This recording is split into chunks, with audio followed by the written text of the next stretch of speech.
এই যে নদীটা দেখছেন, হয়তোবা এটা আপনার কাছে শুধুই পানি আর ঢেউ, কিন্তু একজন জেলের কাছে এটা তার স্বপ্ন, একজন কৃষকের কাছে এটা আশীর্বাদ, আর ভোরবেলায় নৌকা বেয়ে যাওয়া মানুষের কাছে তার জীবনের পথ।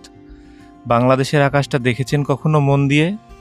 সন্ধ্যার সময় যখন সূর্যটা ধীরে ধীরে নদীর ওপারে হারিয়ে যায়, মনে হয় যেন প্রকৃতি নিজেই একটা ছবি আঁকছে। সবুজ ধানের মাঠ, দূরে তালগাছ, মাঝখান দিয়ে বয়ে যাওয়া ছোট্ট নদী। এই দৃশ্যগুলো হয়তো খুব সাধারণ, কিন্তু সত্যি বলতে কি, পৃথিবীর অনেক মানুষ আছে যারা এই সাধারণ সৌন্দর্যটা দেখার জন্য হাজারো মাইল ভ্রমণ করে। তাই কখনো সময় পেলে মোবাইলটা একটু নামিয়ে রাখবেন, চারপাশে তাকাবেন, দেখবেন বাংলাদেশ আসলে শুধু একটা দেশ না, এটা একটা জীবন্ত কবিতা। আর যদি আপনারও মনে হয় এই দেশের প্রকৃতি সত্যিই সুন্দর, তাহলে ভিডিওটা এখানেই থামিয়ে দিন। দেখুন একবার আকাশের দিকে তাকিয়ে।